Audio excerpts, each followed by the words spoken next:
Édifier, rénover, restaurer, réhabiliter, embellir, aménager, c'est la passion des bâtisseurs d'écoles, de lycées, d'universités, de pavillons, de cinémas, d'hôtels, de bureaux.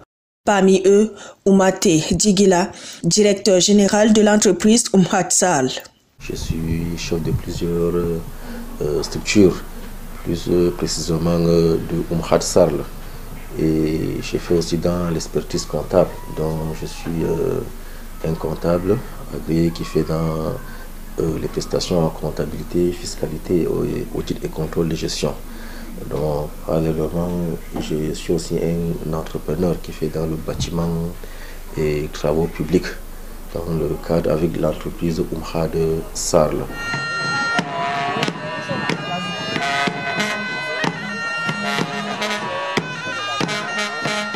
Bon, Umhat Sall, c'est une structure d'abord créée au nom de l'établissement Umhat depuis le 12 août 2010.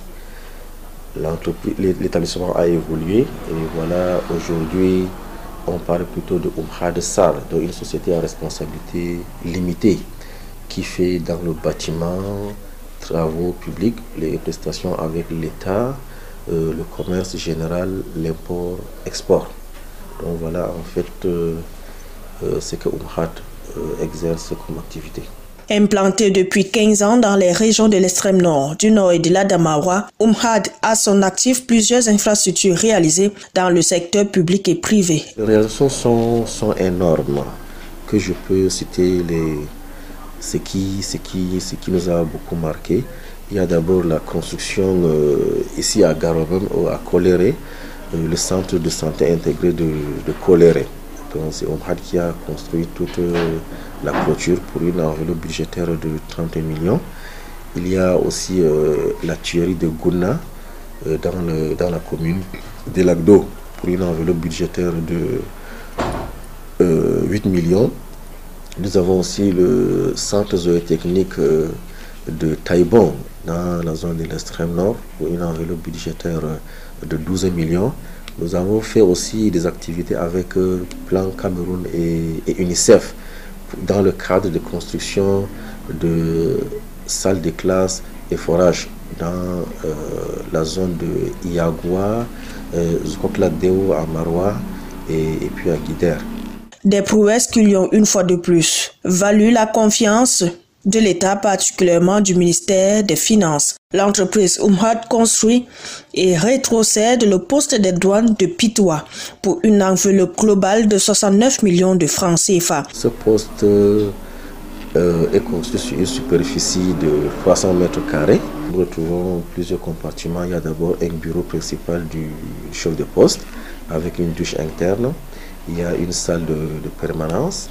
Il y a le bureau de maintenance, il y a aussi une case de passage qui est à côté. Donc dès que le personnel des douanes sont en mission, ils peuvent se loger sans problème, sans aller dans des hôtels. Donc voilà à peu près l'ouvrage sur une superficie totale de 1500 mètres carrés. Donc voilà en fait déjà l'ouvrage qui est déjà prêt à recevoir le ministre des Finances.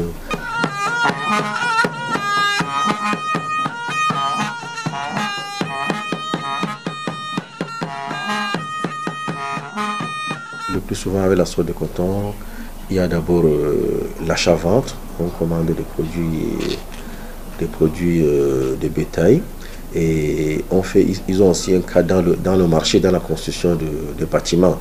Il y a l'État aussi, purement c'est dans la construction des salles de classe, bâtiments et autres infrastructures.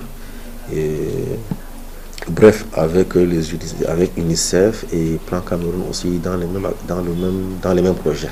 À côté de ces partenaires, nous avons des institutions financières telles que par exemple le Crédit du Sahel qui nous a accompagnés vraiment tout au long de tous ces projets. Nous avons aussi à côté des entreprises fiables telles que Sombakan où on retrouve tous les matériaux de construction. Donc vraiment, je crois que c'est fluide de tous les côtés. Dès qu'on a déjà tous ces différents partenaires, le reste ça coule.